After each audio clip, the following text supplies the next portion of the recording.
शिवसेना आणि भाजप यांच्यामध्ये आता जागा वाटपावरून मात्र जोरदार घासाघीस सुरू आहे। त्या संदर्भातली बातमी अर्थातच मुंबई महापालिकेसंदर्भातली आहे, कारण जसं आपण म्हणतोय की सगळ्यांसाठीच प्रतिष्ठेची अशी ही निवडणूक मुंबईचे गणित नेमकं बसवण्याच्या दृष्टीने आता दोन्ही पक्ष जे आहेत ते प्रचंड प्रमाणात घासाघीस करतायत। चढावड सुरू आहे जणू दोन्ही पक्षांमध्ये, मात्र फॉर्म्युला काही अजून ठरत नाहीये, कारण जोरदार रस्सीखेच या दोन्ही पक्षांमध्ये पाहायला मिळते।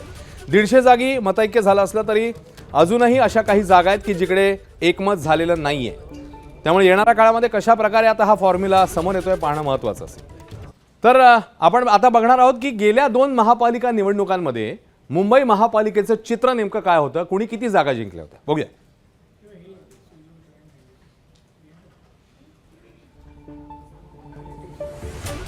दोन 2017चा निकाल सगळ्यात सुरुवातीला बघूया। एकूण जागा 227,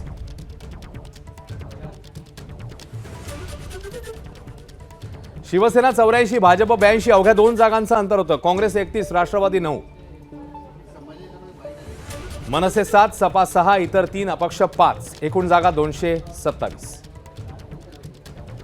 तर 2017च्या आधीची निवडणूक होती ती 2012ची, एकूण जागा 227। शिवसेनेने 75 जागा जिंकल्या होत्या, भाजपने 31, काँग्रेस 52, राष्ट्रवादी 13, अशी स्थिती 2012 मध्ये होती। मनसे 28, सपा 9, इतर 4, अपक्ष 15 अशा जागा जिंकलेल्या होत्या।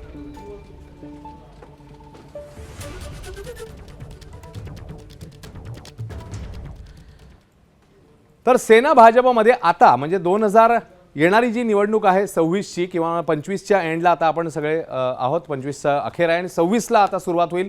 तर त्या निवडणुकीच्या दृष्टीने नेमकी कशी पावलं टाकण्यात येत आहेत ते आता बघूया। दोन्ही पक्षात 150 जागांवर एकमत झालंय, 77 जागी रस्सीखेच पाहायला मिळते। भाजपचा 102 जागांवर, शिवसेनेचा 109 जागांवर दावा आहे।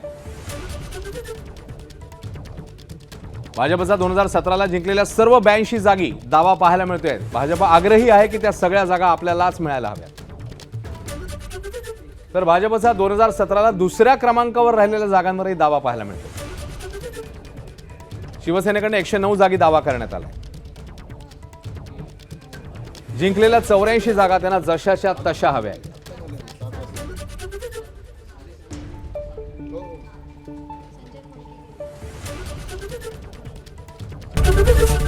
एबीपी माझा, उघडा डोळे बघा नीट।